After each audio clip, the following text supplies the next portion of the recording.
Wira membuka lipatan itu di bawah cahaya obor. Tidak ada kalimat panjang. Tidak ada ancaman yang ditulis dengan kata-kata tajam. Hanya satu nama. Wira. Ditulis tegas, lurus, tanpa goyah. Lalu satu garis tinta merah tebal melintang di atasnya. Seolah nama itu telah dihapus dari daftar kehidupan. Dicoret, bukan disilang sembarangan. Dicoret dengan mantap. Tinta merah itu begitu pekat hingga hampir terlihat seperti darah yang sengaja diratakan dengan kuas. Untuk sepersekian detik, jantung Wira berhenti berdetak. Bukan karena takut mati, ia sudah lama berdamai dengan kemungkinan itu, melainkan karena makna di balik simbol tersebut terlalu jelas untuk diabaikan. Ini bukan peringatan. Ini keputusan. Ia menatap namanya sendiri, dan untuk pertama kalinya sejak ia berdiri melawan Wirendra di hadapan Majapahit, ia merasakan sesuatu yang berbeda dari amarah. Bukan juga kegelisahan, melainkan kesadaran dingin bahwa ia telah resmi masuk ke dalam permainan yang lebih dalam dari sekedar konflik politik. Daftar merah itu nyata, dan ia kini ada di dalamnya. Tidak ada ruang negosiasi, tidak ada ruang pembelaan. Seseorang telah memutuskan bahwa keberadaannya harus diakhiri. Dan yang paling mengerikan, orang itu berada di dalam tembok yang sama dengannya. Ingatan tentang Jayantaka melintas cepat. Simbol kecil yang sempat ia lihat. Tatapan tanpa ragu. Semua potongan itu kini menyatu seperti pola yang akhirnya memperlihatkan bentuknya. Jaringan ini bukan sekedar kelompok bayangan yang bergerak di luar pagar istana. Mereka berjalan di koridor yang sama. Mereka mendengar rapat yang sama. Mereka mungkin berdiri di belakangnya saat ia berbicara di aula. Dan malam ini, mereka tidak lagi bersembunyi. Mereka mengirim tanda. Eksekusi dijadwalkan. Wira melangkah masuk ke kamarnya tanpa memanggil pengawal. Ia menutup pintu perlahan seolah tidak terjadi apa-apa. Namun pikirannya bergerak cepat. Siapa yang memiliki keberanian dan akses sedekat ini? Penjaga malam di lorong barat seharusnya berjumlah 3 orang. Tidak ada laporan gangguan, tidak ada teriakan, tidak ada perkelahian. Artinya, si pembawa pesan melewati mereka, atau mereka sengaja membiarkannya lewat. Pilihan kedua jauh lebih mengerikan. Jika penjaga telah dibeli, maka ia tidak sedang berdiri di dalam istana. Ia berdiri di dalam jebakan. Ia mendekati meja kayu di sudut ruangan, meletakkan gulungan itu di atas permukaan datar, lalu menyalakan lampu minyak tambahan. Cahaya kuning memperjelas garis tinta merah tersebut. Tidak ada lambang, tidak ada cap, bersih, profesional. Seolah si pengirim yakin Wira akan memahami tanpa perlu penjelasan tambahan. Dan memang ia mengerti. Ini bukan ancaman emosional yang lahir dari kebencian pribadi. Ini administrasi kematian, terencana, sistematis, seperti daftar yang sedang diselesaikan satu persatu. Wira membuka lipatan itu di bawah cahaya obor. Tidak ada kalimat panjang, tidak ada ancaman yang ditulis dengan kata-kata tajam. Hanya satu nama, Wira. Ditulis tegas, lurus, tanpa goyah. Lalu satu garis tinta merah tebal melintang di atasnya. Seolah nama itu telah dihapus dari daftar kehidupan. Dicoret, bukan disilang sembarangan. Dicoret dengan mantap. Tinta merah itu begitu pekat hingga hampir terlihat seperti darah yang sengaja diratakan dengan kuas. Untuk sepersekian detik, jantung Wira berhenti berdetak. Bukan karena takut mati, ia sudah lama berdamai dengan kemungkinan itu, melainkan karena makna di balik simbol tersebut terlalu jelas untuk diabaikan. Ini bukan peringatan. Ini keputusan. Ia menatap namanya sendiri, dan untuk pertama kalinya sejak ia berdiri melawan Wirendra di hadapan Majapahit, ia merasakan sesuatu yang berbeda dari amarah. Bukan juga kegelisahan, melainkan kesadaran dingin bahwa ia telah resmi masuk ke dalam permainan yang lebih dalam dari sekedar konflik politik. Daftar merah itu nyata, dan ia kini ada di dalamnya. Tidak ada ruang negosiasi, tidak ada ruang pembelaan. Seseorang telah memutuskan bahwa keberadaannya harus diakhiri. Dan yang paling mengerikan, orang itu berada di dalam tembok yang sama dengannya. Ingatan tentang Jayantaka melintas cepat. simbol kecil yang sempat ia lihat. Tatapan tanpa ragu, semua potongan itu kini menyatu seperti pola yang akhirnya memperlihatkan bentuknya. Jaringan ini bukan sekedar kelompok bayangan yang bergerak di luar pagar istana. Mereka berjalan di koridor yang sama. Mereka mendengar rapat yang sama. Mereka mungkin berdiri di belakangnya saat ia berbicara di aula. Dan malam ini, mereka tidak lagi bersembunyi. Mereka mengirim tanda. Eksekusi dijadwalkan. Wira melangkah masuk ke kamarnya tanpa memanggil pengawal. Ia menutup pintu perlahan seolah tidak terjadi apa-apa. Namun pikirannya bergerak cepat. Siapa yang memiliki keberanian dan akses sedekat ini? Penjaga malam di lorong barat seharusnya berjumlah 3 orang. Tidak ada laporan gangguan, tidak ada teriakan, tidak ada perkelahian. Artinya, si pembawa pesan melewati mereka, atau mereka sengaja membiarkannya lewat. Pilihan kedua jauh lebih mengerikan. Jika penjaga telah dibeli, maka ia tidak sedang berdiri di dalam istana. Ia berdiri di dalam jebakan. Ia mendekati meja kayu di sudut ruangan, meletakkan gulungan itu di atas permukaan datar, lalu menyalakan lampu minyak tambahan. Cahaya kuning memperjelas garis tinta merah tersebut. Tidak ada lambang, tidak ada cap, bersih, profesional. Seolah si pengirim yakin Wira akan memahami tanpa perlu penjelasan tambahan. Dan memang ia mengerti. Ini bukan ancaman emosional yang lahir dari kebencian pribadi. Ini administrasi kematian. Terencana, sistematis. Seperti daftar yang sedang diselesaikan satu persatu. Tangannya mengepal. Bukan karena panik, melainkan karena ia menyadari satu hal penting. Jika mereka cukup percaya diri untuk mengirim tanda, berarti mereka juga cukup percaya diri untuk menyelesaikannya. Mereka ingin ia tahu. Mereka ingin ia menunggu. Tekanan psikologis adalah bagian dari pembunuhan itu sendiri. Membuat target lelah sebelum bilah menyentuh kulit. Membuatnya meragukan setiap suara, setiap bayangan, setiap orang. Perburuan yang paling efektif bukan yang cepat, melainkan yang membuat mangsa menghancurkan dirinya sendiri oleh ketakutan. Namun Wira bukan mangsa biasa. Ia mengambil gulungan itu sekali lagi, menggulungnya rapih, lalu menyelipkannya ke balik ikat pinggangnya. Jika mereka menginginkan rasa takut, ia tidak akan memberikannya. Jika mereka menginginkan kepanikan, ia akan membalas dengan kesunyian. Tatapannya berubah, lebih tajam, lebih terfokus. Malam ini, sesuatu telah bergeser. Ia tidak lagi sekedar menyelidiki jaringan bayangan. Ia telah menjadi sasaran utama. Dan dalam permainan seperti ini, menjadi sasaran berarti satu hal. Ia sudah cukup dekat untuk dianggap ancaman nyata. Di luar jendela, angin bergerak pelan, menggeser tirai tipis dan menciptakan bayangan yang menari di dinding batu. Wira berdiri diam, memperhatikan pola gerakannya. Ia tahu mulai malam ini, setiap detil sekecil apapun bisa menjadi perbedaan antara hidup dan mati. Tidak ada lagi ruang untuk kepercayaan buta. Tidak ada lagi asumsi bahwa siapapun di dalam istana ini sepenuhnya bersih. Nama itu telah dicoret. Dan ketika nama dicoret di daftar merah, yang tersisa hanya 2 kemungkinan. Ia memburu lebih dulu, atau ia diburu sampai mati. Sekar adalah orang pertama yang menyadari bahwa malam penyerangan itu bukan peristiwa yang berdiri sendiri, melainkan bagian dari pola yang telah disusun dengan rapi jauh sebelum anak panah menembus jendela kamar Wira. Ia tidak terfokus pada benturan pedang atau darah yang sempat menetes di atap istana.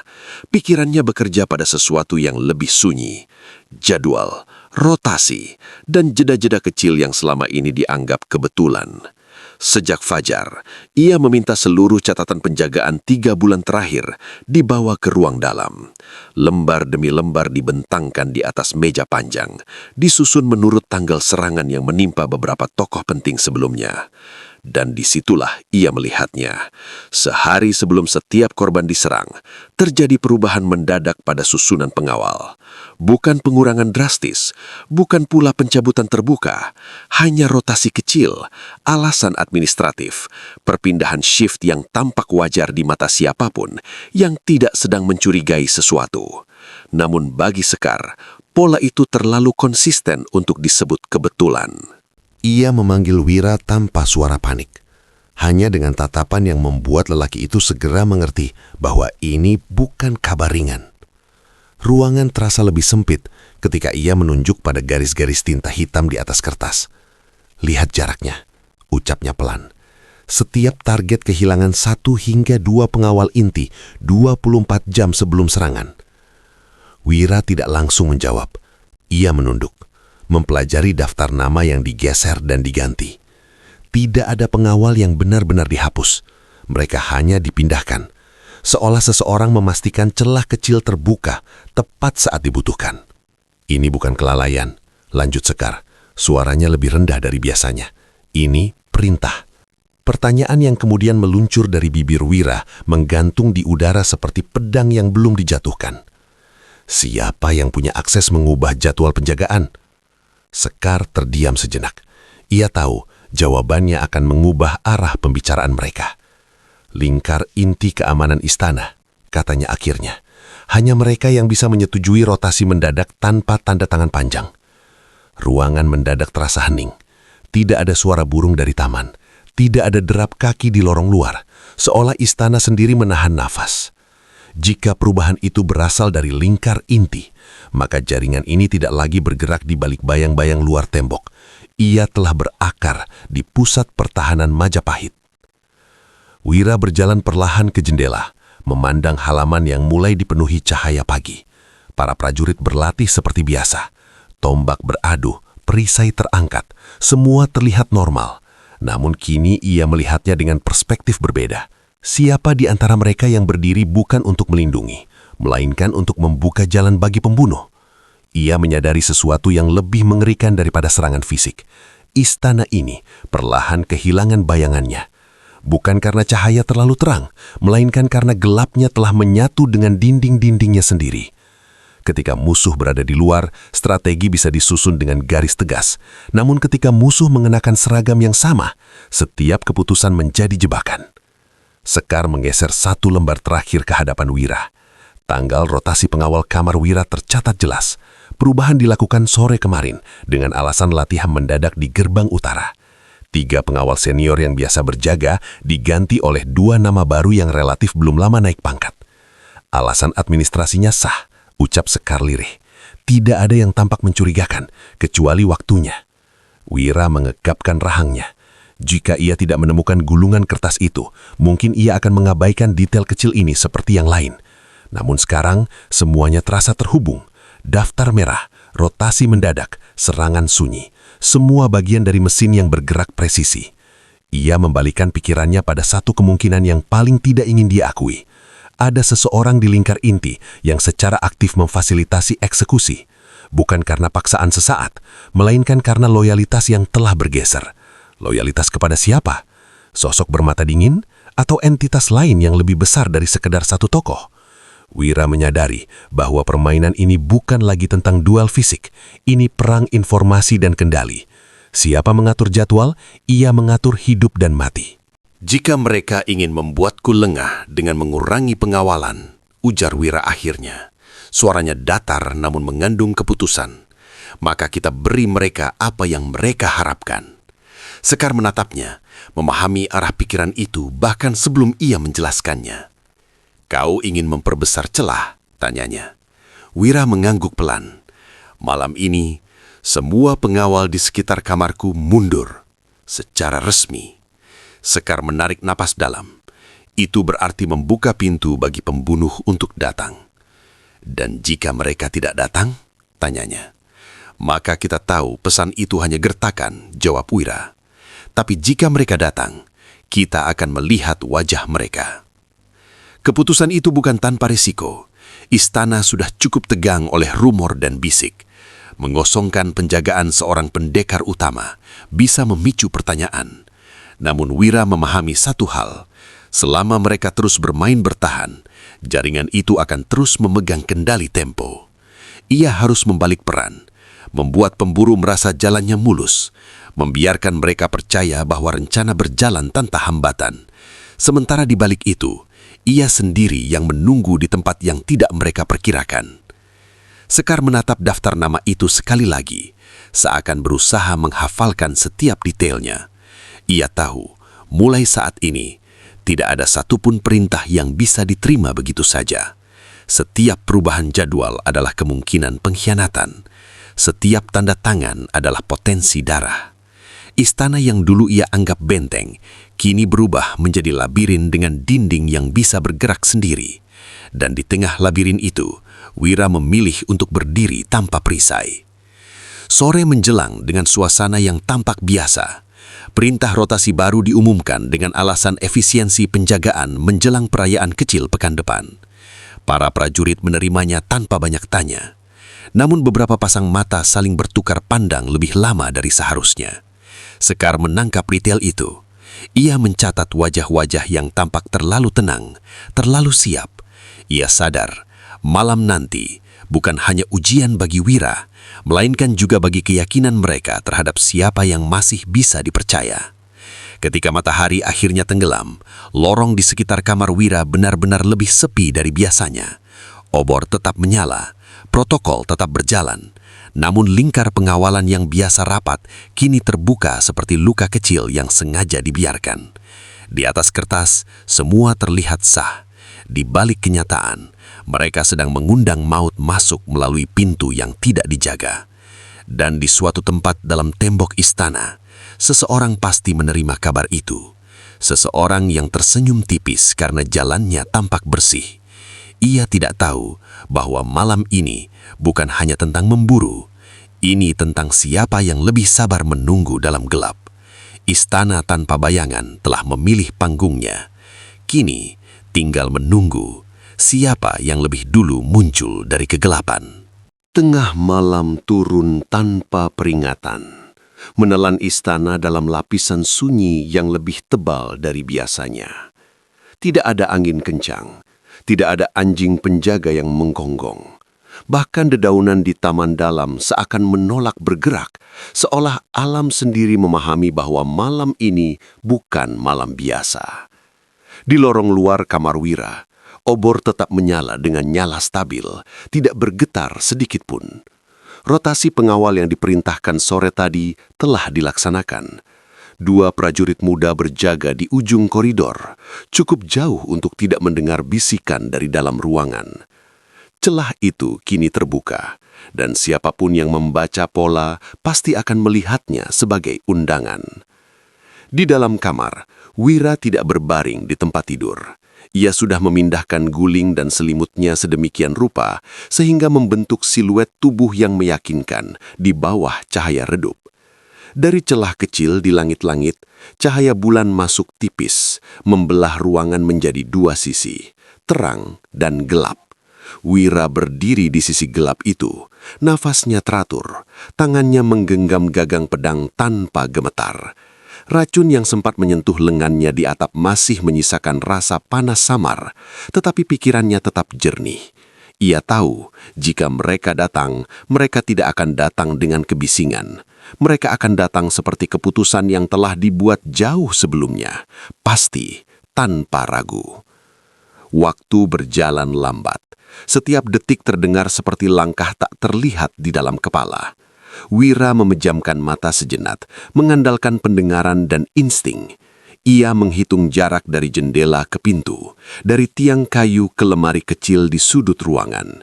Ia sudah menghafal ruang ini bertahun-tahun, tetapi malam ini ia menghafalnya kembali sebagai medan tempur. Ruang sempit bisa menjadi jebakan atau menjadi senjata. Semua tergantung siapa yang lebih dulu bergerak. Dan kemudian, hampir tanpa suara, sebuah desir tipis memecah udara. Anak panah itu menembus kisi jendela kayu dengan presisi yang nyaris indah. Tidak ada teriakan, tidak ada dentuman keras, hanya suara halus ketika ujung besi menghantam permukaan kayu ranjang dan menancap tepat di bagian dada siluet yang diciptakan Wira.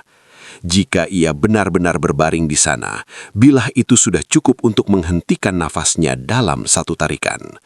Racun mungkin telah dioleskan di ujungnya. Ia bisa mencium bau logam yang berbeda, pahit dan menusuk. Tidak ada waktu untuk mengagumi akurasi itu. Bayangan bergerak. Dari atas langit-langit kayu, dua papan bergeser hampir tanpa suara.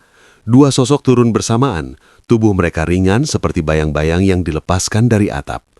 Mereka mendarat tanpa bunyi, lutut penekuk, mata langsung tertuju pada ranjang. Mereka tidak berteriak kemenangan, tidak ada kata sandi, tidak ada konfirmasi. Hanya gerakan terlatih yang menunjukkan bahwa ini bukan pembunuh pertama mereka. Namun, ranjang itu kosong. Untuk sepersekian detik, keheningan berubah menjadi kesadaran. Dan dalam sepersekian detik itulah, Wira bergerak. Ia muncul dari sisi gelap ruangan seperti potongan malam yang memisahkan diri dari dinding. Pedangnya berkilat di bawah cahaya bulan, menebas lurus ke arah sosok terdekat. Benturan logam memercikan percikan kecil, suara pertama yang cukup keras untuk mengguncangkan keheningan. Salah satu penyerang menggunakan bilah tipis melengkung, ringan, cepat, dirancang untuk serangan presisi di ruang sempit. Yang lain memegang tombak pendek, ujungnya gelap, mengilap dengan kilau yang tidak alami. Mereka tidak panik, itu yang paling mengerikan. Alih-alih mundur, keduanya menyebar secara refleks, membentuk sudut serang yang memaksa Wira tidak bisa fokus pada satu arah. Ini bukan dua pembunuh yang kebetulan bekerja sama. Ini pasangan yang sudah berlatih menghadapi lawan tunggal dengan kemampuan tinggi. Tombak menusuk dari sisi kanan dengan kecepatan kilat, memaksa Wira memutar tubuh dan menahan dengan sisi pedang. Dalam waktu yang sama, bilah melengkung menyapu dari kiri, membidik pergelangan tangannya. Wira mundur setengah langkah, bukan karena terdesak, tetapi untuk mengubah ritme. Ruangan terlalu sempit untuk duel panjang, setiap gerakan harus efisien. Ia menyadari mereka berusaha memaksanya bertahan, bukan menyerang, membiarkannya terkunci dalam posisi defensif hingga racun atau kelelahan melakukan sisanya. Strategi yang cerdas jika lawan mereka bukan dirinya. Ia menghantamkan tumitnya ke meja kecil di sampingnya, menjatuhkannya ke arah penyerang bertombak, bukan untuk melukai, tetapi untuk memecah formasi. Sekejap itu cukup. Pedangnya berputar dalam lengkung rendah, memaksa pemilik bilah melengkung melompat mundur. Suara kain bergesek, napas teratur terjaga. Tidak ada kata yang terucap. Mereka bertarung seperti bayangan, sunyi, fokus, tanpa emosi. Tombak kembali menusuk, kali ini lebih rendah, membidik paha. Wira melompat ke atas ranjang, memanfaatkan ketinggian sesaat untuk memutar tubuh dan menendang kepala tombak ke samping. Ujung beracun itu menyentuh kayu dan meninggalkan noda hitam yang cepat menyebar. Racun cepat, sangat cepat. Jika menyentuh kulit lebih dalam, akibatnya bisa fatal dalam hitungan menit. Salah satu pembunuh tiba-tiba melemparkan sesuatu ke lantai, serbuk halus yang meletup dalam kepulan tipis. Bukan asap tebal, tetapi cukup untuk mengaburkan pandangan sepersekian detik. Namun Wira sudah memperkirakannya. Ia menutup mata, mengandalkan suara dan aliran udara. Desir langkah di kanan, bilah melengkung kembali menyapu. Ia menahan dengan keras, lalu mendorong balik dengan kekuatan penuh. Logam beradu, percikan terbang. Pertarungan bergerak liar, menghancurkan kursi, merobek tirai, memecah kendi air yang terjatuh. Namun anehnya, tidak ada satupun teriakan yang keluar dari para penyerang. Mereka bukan hanya terlatih membunuh, mereka terlatih untuk mati tanpa suara. Itu membuat Wira sadar, ini bukan operasi untuk menakut-nakuti, ini benar-benar eksekusi. Satu tebasan cepat dari Wira hampir mengenai leher pemilik bilah melengkung. Pria itu menghindar dengan kelincahan luar biasa, tetapi ujung pedang tetap menggores bahunya. Darah tipis mengalir, gelap di bawah cahaya bulan. Tidak ada rintihan, tidak ada amarah, hanya pergeseran strategi. Mereka kini bergerak lebih agresif, seolah menyadari waktu mereka terbatas. Tombak kembali menyerang, lebih cepat, lebih berani. Ujungnya nyaris menyentuh lengan Wira, meninggalkan goresan tipis yang segera terasa panas. Racun itu menyentuh kulitnya, tidak dalam, tetapi cukup untuk membuat darahnya bereaksi. Rasa panas menjalar seperti bara kecil yang dimasukkan ke pembuluh. Namun Wira tidak mundur, justru ia maju. Dengan satu gerakan keras dan tak terduga, ia menghantamkan bahunya ke dada pemilik tombak, memaksanya mundur ke arah jendela yang sudah retak. Kayu pecah, angin malam masuk deras, pertarungan yang semula terkurung kini terbuka ke arah atap istana. Dan tanpa aba-aba, ketiganya bergerak keluar. Genteng berderak di bawah pijakan. Cahaya bulan kini penuh, menyorot siluet 3 sosok yang bertarung di punggung istana Majapahit. Dari bawah, mungkin tidak ada yang menyadari bahwa di atas sana, hidup dan mati dipertaruhkan dalam diam. Bilah melengkung kembali berkilat, tombak beracun mencari celah. Dan di tengah mereka, Wira berdiri tegak. Napasnya masih stabil, meski racun mulai menggerogoti dari dalam. Ini bukan akhir, ini pembuka dari sesuatu yang jauh lebih besar.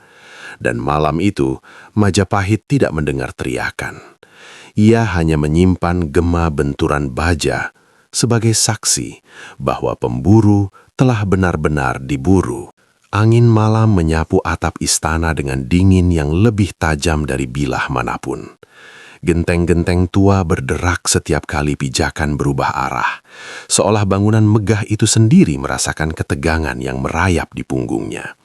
Di bawah cahaya bulan yang pucat, 3 bayangan bergerak cepat, saling memburu dalam lingkar kematian yang nyaris tanpa suara.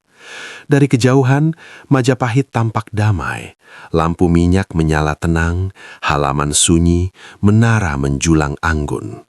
Namun di atas sana, tepat di puncak jantung kekuasaan, darah hampir ditentukan takdirnya. Wira berdiri dengan posisi rendah, satu kaki sedikit mundur untuk menjaga keseimbangan di atas kemiringan genteng. Rasa panas dari goresan racun di lengannya kini menyebar perlahan, seperti bara yang diselipkan ke dalam pembuluh darah. Ia bisa merasakannya, denyut yang tidak alami, sedikit getar di ujung jari. Racunnya tidak langsung mematikan.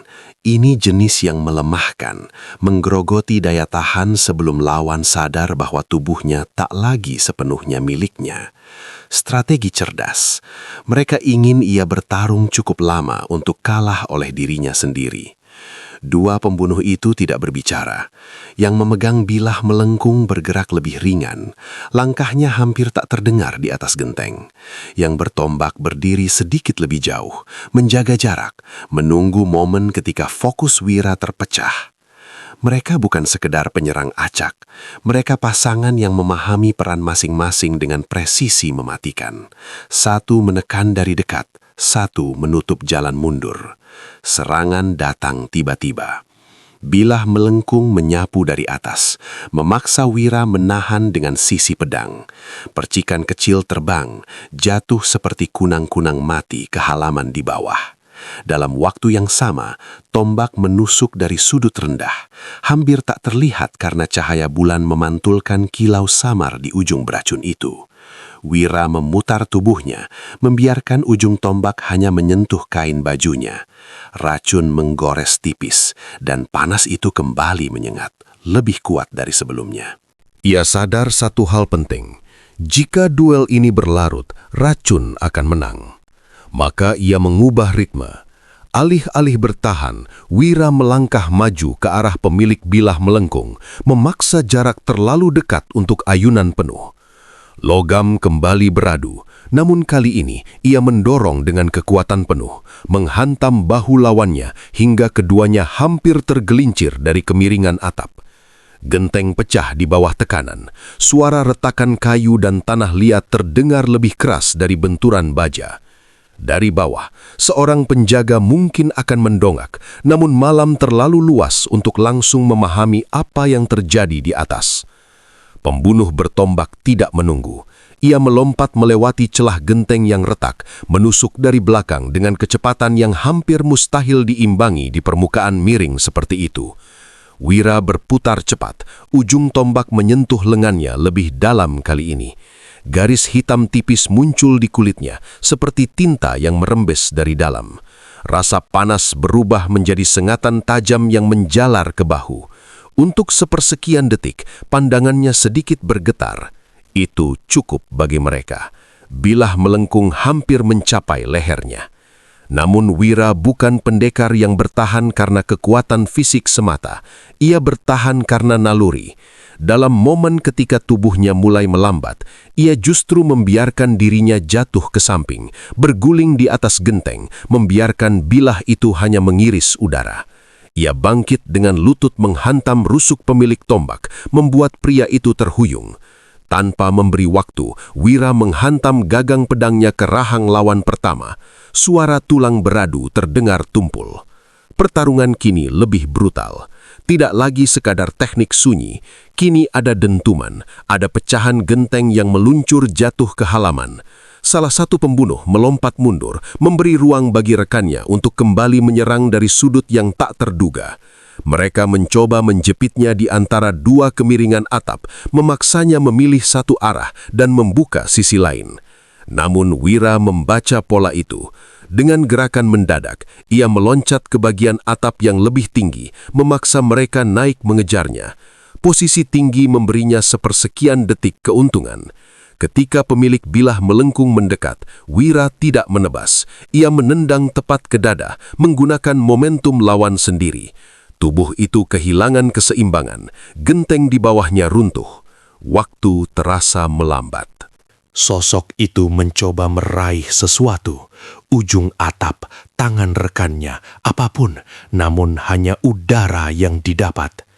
Tubuhnya jatuh, menghantam sisi bangunan sebelum akhirnya membentur batu halaman dengan suara berat yang memecah sunyi malam.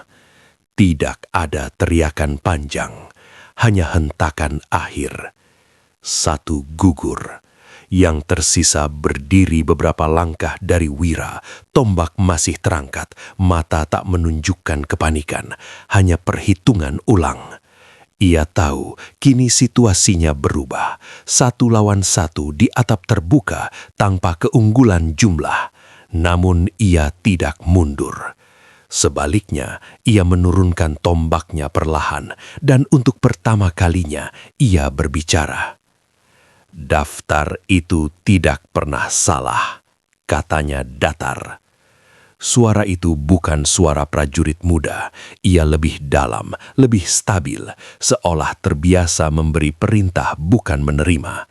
Wira memperhatikan detail kecil, cara ia berdiri, cara ia mengatur nafas meski satu rekannya baru saja mati. Ini bukan eksekutor rendahan. Angin berhembus lebih kencang, mengibaskan ujung kain hitam yang menutupi sebagian wajahnya. Dalam gerakan singkat itu, Wira melihat sesuatu di balik kerahnya, simbol kecil yang tak asing, lambang yang sama seperti yang pernah ia lihat di ruang Jayantaka. Garis tipis membentuk lingkar terpotong, seperti mata yang setengah tertutup. Pengakuan diam, jaringan itu nyata, dan mereka cukup percaya diri untuk menandainya. Sebelum Wira bisa melompat maju, pria itu melemparkan sesuatu ke tanah. Ledakan cahaya singkat menyilaukan mata. Bukan api besar, hanya kilatan yang cukup untuk memecah fokus. Ketika penglihatan Wira kembali jelas, sosok itu sudah bergerak ke sisi atap yang lebih gelap.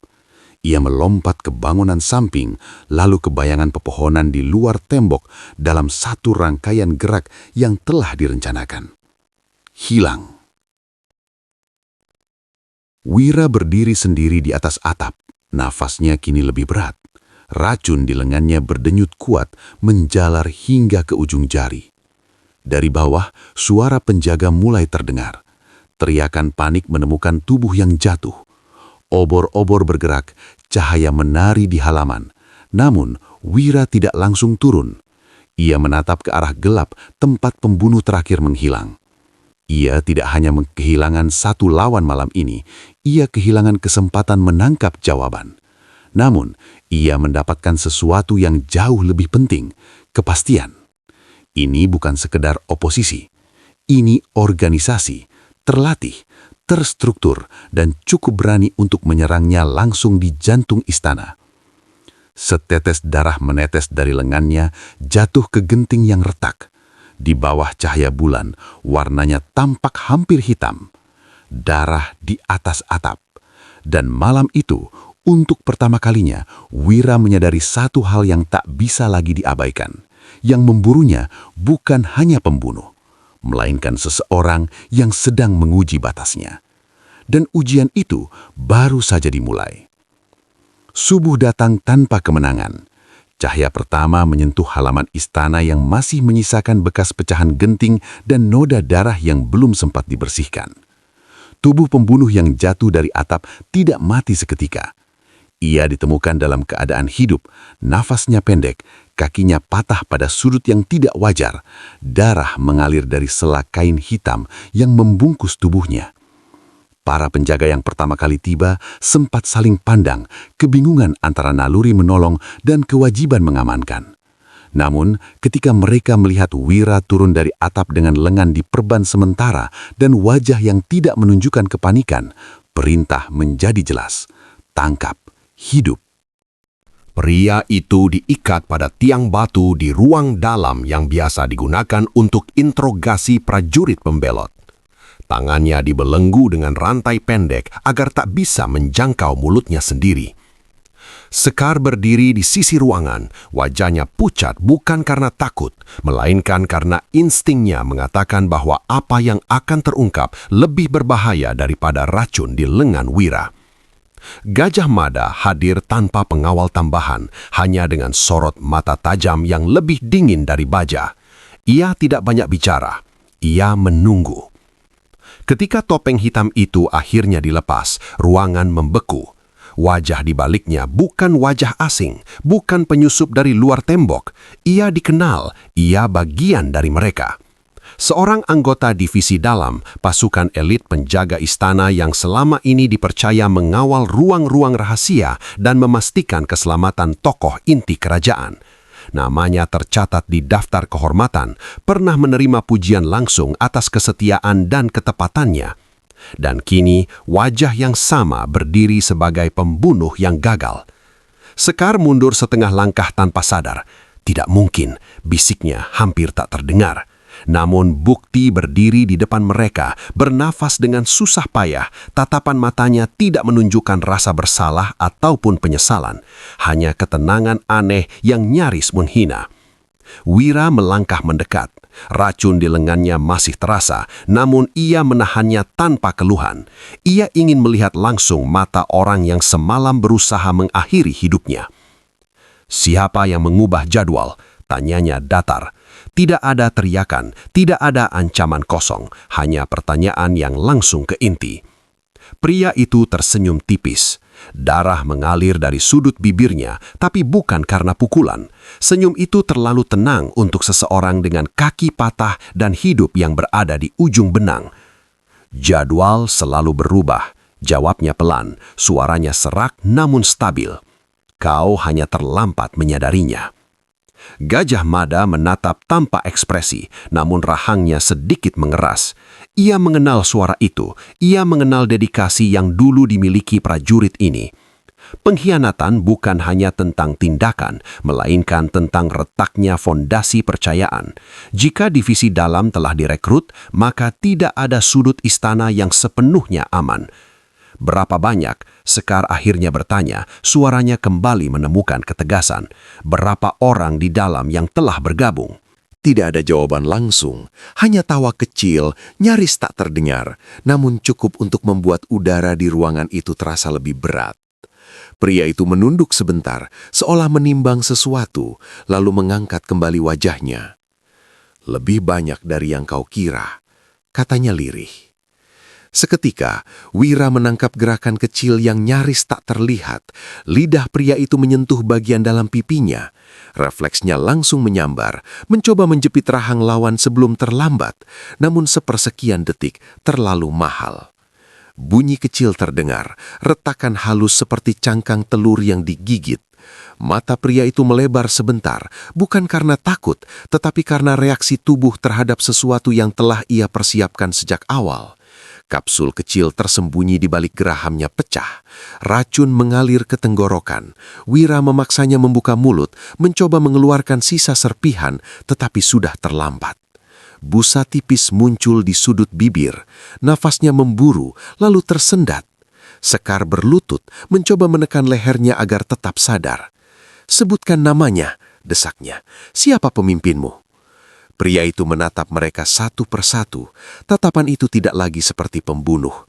Ia seperti prajurit yang yakin pada misinya hingga akhir. Bibirnya bergerak, seolah hendak mengatakan sesuatu, namun bukan nama yang keluar. "Daftar selalu selesai," bisiknya. Tubuhnya menegang sesaat, lalu lemas, sunyi. Racun bekerja cepat, lebih cepat daripada yang menyentuh lengan Wira. Ini bukan racun untuk melumpuhkan, ini racun untuk memastikan rahasia mati bersama pemiliknya. Sekar menunduk, nafasnya berat. Gajah Mada berdiri tegak, tetapi tatapannya kini lebih dalam dari sebelumnya. Ia siap mati, gumamnya pelan. Itu berarti ia tidak bertindak sendiri. Wira melepaskan cengkramannya perlahan. Ia menatap wajah yang kini tak bernyawa itu dengan campuran amarah dan pemahaman pahit. Ini bukan pembelot biasa yang tergoda emas atau ancaman. Ini anggota jaringan yang percaya pada sesuatu lebih besar dari dirinya. Jaringan yang cukup disiplin untuk menanam kapsul racun di setiap eksekutor. "Divisi dalam," ucap Sekar lirih. Jika satu saja sudah sedekat ini, maka mereka memiliki akses ke hampir semua ruang. Gajah Mada akhirnya berbicara dengan nada yang lebih berat. Ini bukan lagi infiltrasi kecil. Ini penanaman akar. Ia memandang Wira, dan seseorang di atas kita membiarkannya tumbuh. Kalimat itu menggantung tajam. Jika pengawal elit bisa direkrut, maka pengubah jadwal bukan sekedar perwira rendah. Seseorang dengan wewenang resmi memberi ruang. Seseorang yang mungkin masih duduk di rapat pagi dengan wajah bersih dan suara penuh wiblawa. Wira merasakan racun di lengannya kembali berdenyut, seolah tubuhnya mengingatkan bahwa ia belum sepenuhnya selamat. Namun yang lebih membakar bukan racun itu, melainkan kesadaran bahwa istana telah retak dari dalam. Pengkhianatan bukan lagi desas-desus. Ia memiliki wajah, nama, riwayat kehormatan. Dan wajah itu baru saja mati tanpa mengungkap siapapun. Para penjaga membawa jenazah itu pergi untuk diperiksa lebih lanjut, tetapi tak ada yang benar-benar berharap menemukan petunjuk besar. Jaringan ini terlalu rapi, terlalu siap, bahkan kematian telah mereka perhitungkan sebagai bagian dari prosedur. Sekar berdiri perlahan. Jika mereka memiliki lebih dari satu orang di divisi dalam, maka setiap rapat keamanan bisa jadi sudah bocor. Wira mengangguk pelan. Maka kita berhenti mencari kebocoran kecil. Gajah Mada menatapnya. "Apa maksudmu?" "Kita cari sumbernya," jawab Wira tegas. "Bukan eksekutor, bukan perantara, pemimpinnya." Ruangan kembali hening, namun bukan hening kebingungan. Ini hening sebelum keputusan besar. Di luar, matahari telah sepenuhnya naik, menyinari dinding istana seolah tak ada yang berubah. Namun bagi mereka yang berdiri di ruangan itu, segalanya telah bergeser. Majapahit kini tidak hanya terbelah, ia terinfeksi. Dan wajah di balik masker telah membuktikan satu hal yang tak bisa lagi diingkari. Perang ini bukan sekedar perebutan kuasa. Ini pembersihan sistematis. Dan daftar merah itu belum selesai. Menara tertinggi istana selalu menjadi tempat yang jarang disentuh keramaian. Dari sana seluruh halaman Majapahit terlihat seperti papan permainan yang terhampar rapi. Barisan prajurit berlatih. Abdi lalu lalang membawa nampan. Para bangsawan melintas dengan jubah panjang mereka. Di ketinggian itu suara-suara menjadi samar, dan setiap gerakan di bawah tampak kecil, seolah tak lebih dari bidak yang bisa digeser dengan satu keputusan. Di sanalah sosok bermata dingin berdiri pagi itu, menerima laporan singkat tanpa ekspresi yang berubah sedikitpun. 2 turun, 1 gugur. Target selamat. Kalimat itu diucapkan tanpa gemetar oleh seorang perantara yang tidak berani mengangkat wajahnya. Tidak ada penjelasan panjang, tidak ada pembelaan. Dalam jaringan seperti ini, kegagalan tidak dibahas dengan emosi. Ia dicatat. Sosok itu membuka gulungan kecil yang sama jenisnya dengan yang pernah diterima Wira. Kertas kasar, tinta tegas. Di sana, nama Wira tertulis dengan garis merah yang telah melintanginya sejak malam sebelumnya. Ia menatapnya lama, seolah mempertimbangkan bukan hanya hasil, tetapi juga makna dari kegagalan itu. Tidak ada kemarahan di wajahnya, hanya ketelitian. Kegagalan bukan akhir, ia hanya variabel yang harus disesuaikan. Pendekar itu lebih cepat dari perkiraan. Ucapnya, akhirnya, suara rendah namun jernih. Atau kalian terlalu lambat. Perantara itu menunduk lebih dalam tetapi tidak berani membela diri. Ia tahu aturan, tidak ada alasan, hanya evaluasi. Sosok bermata dingin itu lalu mengambil pena tipis dan menarik satu garis baru di bawah nama Wira. Bukan mencoretnya lagi, melainkan menggaris bawahinya 2 kali. Tanda perubahan prioritas. Jika eksekutor lapis pertama gagal, maka lapis kedua tidak dikirim. Perantara itu terdiam sejenak, lalu memberanikan diri bertanya. Maksud Paduka? Sosok itu menutup gulungan perlahan. Aku yang turun. Kalimat itu sederhana tetapi beratnya seperti palu yang dijatuhkan ke lantai batu. Jaringan yang selama ini bergerak dalam bayang-bayang memiliki satu prinsip utama. Pemimpin tidak pernah muncul. Ia adalah arah, bukan wajah. Namun ketika arah terganggu oleh satu nama yang terus bertahan, maka wajah harus turun tangan. Di bawah menara, kehidupan istana berjalan seperti biasa. Tidak ada yang tahu bahwa di ketinggian itu, keputusan telah dibuat. Tidak ada lonceng dibunyikan, tidak ada pasukan disiagakan secara terbuka.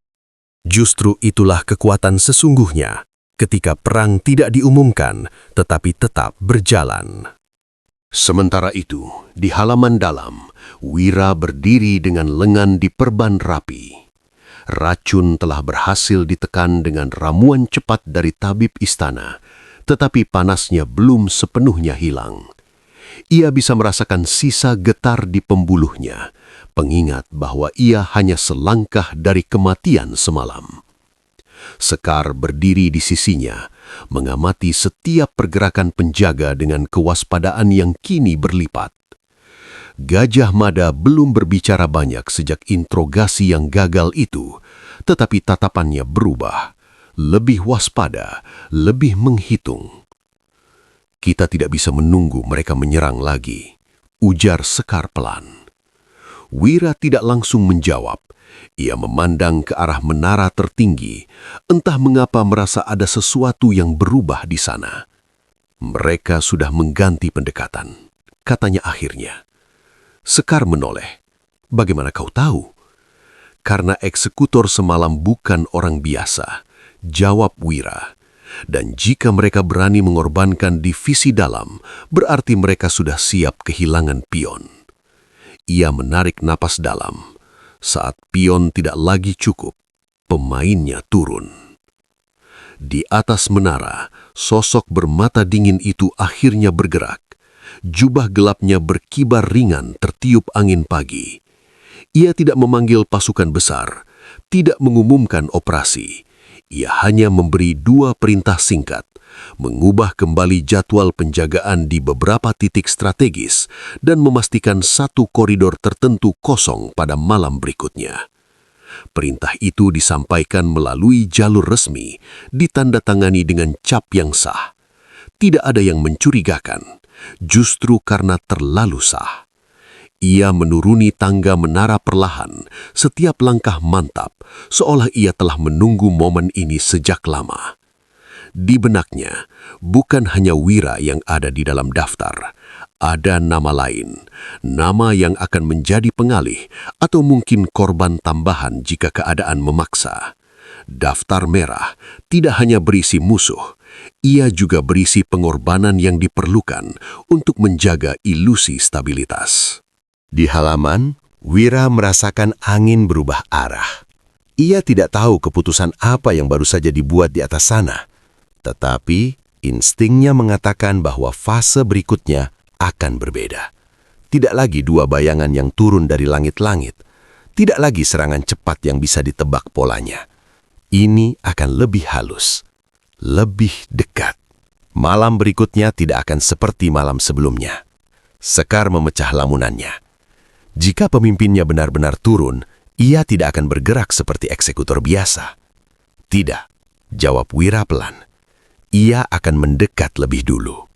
Gajah Mada yang sedari tadi diam akhirnya berbicara. Kita tidak hanya melindungi dirimu sekarang, Wira. Kita melindungi struktur istana. Jika pemimpin itu turun langsung, ia ingin sesuatu lebih dari sekedar kematianmu. Wira mengangguk. Ia mulai menyusun kemungkinan di pikirannya. Pertemuan yang tampak kebetulan, undangan rapat mendadak, pengalihan perhatian lewat konflik kecil di luar gerbang. Pemimpin jaringan tidak akan menyerang dengan tombak, ia akan menyerang dengan posisi. Sementara itu, di sebuah koridor yang jarang dilewati, sosok bermata dingin berhenti sejenak. Dari celah jendela, ia melihat Wira berdiri di halaman, tegak meski lengan diperban. Tatapan mereka tidak benar-benar bertemu, jarak terlalu jauh, namun ia bisa merasakan aura lawannya. Tidak goyah, tidak retak. Senyum tipis terukir di sudut bibirnya. Baik, gumamnya hampir tanpa suara. Mari kita akhiri ini dengan layak. Ia melangkah pergi dari jendela. Bayangannya memanjang di lantai batu. Malam belum tiba, tetapi keputusan sudah diambil. Untuk pertama kalinya sejak jaringan itu bergerak di balik layar, pemimpinnya akan turun langsung ke medan. Dan ketika dua pemburu sejati akhirnya saling menatap tanpa perantara, tidak akan ada daftar merah berikutnya untuk salah satu dari mereka. Karena salah satunya tidak akan kembali. Malam itu tidak hanya menyisakan pecahan genteng dan noda darah di halaman istana. Ia menyisakan satu kepastian yang tak lagi bisa dibantah. Majapahit telah dimasuki bayangan yang tidak sekedar bersembunyi, tetapi berakar. Pengawal berubah menjadi algojo, perintah berubah menjadi perangkap, dan kepercayaan berubah menjadi komoditas paling mahal di dalam tembok kerajaan. Wira kini bukan hanya pendekar yang berdiri melawan intrik. Ia telah menjadi titik pusat dari sebuah perburuan yang dirancang dengan disiplin dan kesabaran. Namanya telah dicoret, eksekusi telah dijadwalkan, dan ketika eksekutor gagal, sang pemimpin memilih turun tangan sendiri. Ini bukan lagi permainan pion, ini duel dua pemburu yang sama-sama sadar bahwa hanya satu yang akan bertahan. Di atas menara, keputusan telah dibuat. Di halaman istana, racun masih mengalir pelan di darah Wira, dan di antara lorong-lorong yang tampak tenang, pengkhianatan menunggu momen berikutnya. Majapahit tidak lagi hanya terbelah, ia bersiap menyaksikan benturan dua kehendak paling berbahaya di dalam sejarahnya. Episode berikutnya bukan tentang serangan diam-diam, ia tentang konfrontasi. Dan ketika dua mata akhirnya saling mengenali di balik semua topeng, tak ada lagi ruang untuk sembunyi. Menurut kalian, siapa sebenarnya sosok bermata dingin itu? Apakah A, tokoh tinggi istana yang selama ini tak pernah dicurigai? B, panglima senior yang menyimpan ambisi lama? C, pewaris darah kerajaan yang merasa disingkirkan? atau seseorang yang sudah sering muncul tapi tak pernah kita lihat sebagai ancaman? Tulis teori paling berani kalian di komentar. Like jika kalian siap melihat duel langsung antara dua pemburu sejati. Subscribe dan aktifkan loncengnya karena di episode 66 identitas mulai terkuak dan satu tokoh besar akan jatuh. Majapahit tidak lagi sekadar bertahan, ia akan memilih membersihkan bayangannya atau tenggelam bersamanya. Terima kasih sudah menonton. Sampai jumpa di episode berikutnya. Wassalamualaikum warahmatullahi wabarakatuh.